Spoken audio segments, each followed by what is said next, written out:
A hemofilia é um distúrbio genético hereditário que afeta a capacidade do organismo de coagular o sangue de maneira eficaz. Existem dois tipos principais de hemofilia: a hemofilia A, causada pela deficiência ou ausência do fator 8 de coagulação, e a hemofilia B, causada pela deficiência ou ausência do fator 9 de coagulação. Ambos os dois tipos são transmitidos de forma recessiva ligadas ao cromossomo X, o que significa que ela é mais comum em homens do que em mulheres. Vale também ressaltar a hemofilia de tipo C, ou síndrome de Merkson-Rosenthal. A coagulação sanguínea, além de muito interessante, é um processo complexo, envolvendo uma série de fatores de coagulação que agem em cascata. Quando ocorre uma lesão vascular, o fator de coagulação são ativados para formar um coágulo sanguíneo e interromper o sangramento. Na hemofilia, a deficiência de fator de coagulação leva a um processo de coagulação prejudicado. Sem a quantidade adequada de fator 8 ou 9, a formação do coágulo é comprometida e o sangramento torna-se prolongado. Bom, para ter uma melhor compreensão, a fisiopatologia da hemofilia A, temos o destaque da deficiência do fator 8. Fator esse essencial para a ativação do fator 9 na cascata de coagulação. Na ausência ou deficiência desse fator 8, a ativação do fator 9 é comprometida, resultando em uma formação inadequada de trombina. Trombina essa, essencial para converter os fibrinogênios em fibrina, que compõem o coágulo. Posto isso, entendemos que quando ocorre uma lesão, o fator 8 é ativado juntamente com o fator 9, dentre os outros fatores de coagulação, em uma série de etapas, e com essa má formação da trombina, temos o comprometimento da rede principal do coágulo. A hemofilia B é bem semelhante com a A, tendo seu diferencial a deficiência no fator 9.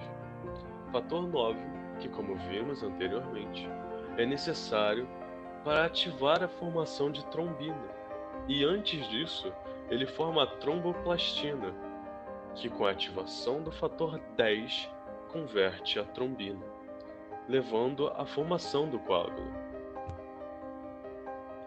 Há ainda uma correlação da atividade dos respectivos fatores de coagulação com a gravidade das hemofilias, sendo considerada hemofilia severa indivíduos que possuem um fator de coagulação menor que 1% no plasma sanguíneo, hemofilia grave entre 1 e 5% no plasma sanguíneo e hemofilia moderada, maior que 5% no plasma sanguíneo. A sintomatologia dessa doença é caracterizada por uma variedade de manifestações clínicas, justamente relacionadas com sangramentos anormais. Um dos sintomas mais comuns é característicos da hemofilia, é a hemartrose, que é o sangramento nas articulações, a qual podem causar dores intensas, inchaços, limitações de movimento. As articulações mais afetadas sendo essas os joelhos, cotovelos e tornozelos. Além disso, é muito comum os sangramentos nasais, gastrointestinais, nas gengivas, na urinas e em mulheres através da menstruação, de uma forma anormalmente longa e abundante. Hematomas espontâneos, hemorragias musculares e sangramentos contínuos em lesões pequenas também fazem parte da sintomatologia desse quadro clínico. Como vimos anteriormente, a hemofilia A e B é caracterizada pela deficiência ou ausência no fator 8 e 9. Por isso, o tratamento da hemofilia geralmente envolve a reposição desses fatores de coagulação por meio da administração de produtos derivados do plasma ou de fatores de coagulação recombinantes. Posto isso, aqui vão algumas classes de medicamentos utilizados no tratamento da hemofilia. Temos então, para hemofilia de tipo A, tratamento utilizando concentrados de fator 8, concentrados de fator 8 de liberação prolongada e o emicizumab. Muito interessante esse fármaco, pois ele é um anticorpo monoclonal que mimetiza a ação do fator 8. Ele não é um fator de coagulação tradicional, mas atua facilitando a formação do coágulo, além de ser administrado subcutaneamente. Tratamento utilizando concentrados de fator 9 e concentrados de fator 9 de liberação prolongada para pacientes de hemofilia B.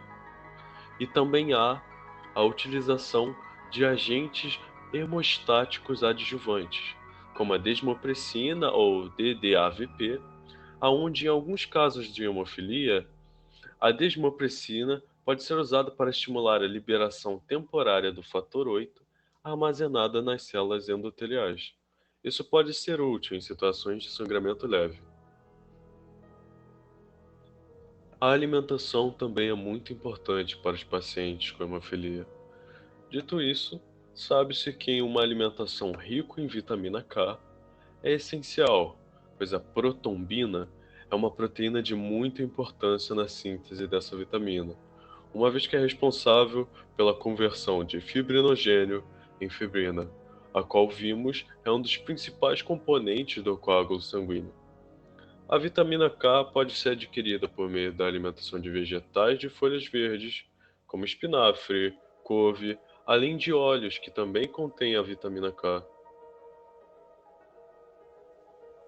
É muito importante ressaltar que o tratamento específico varia de acordo com a gravidade da hemofilia, a presença de inibidores e as características individuais de cada paciente.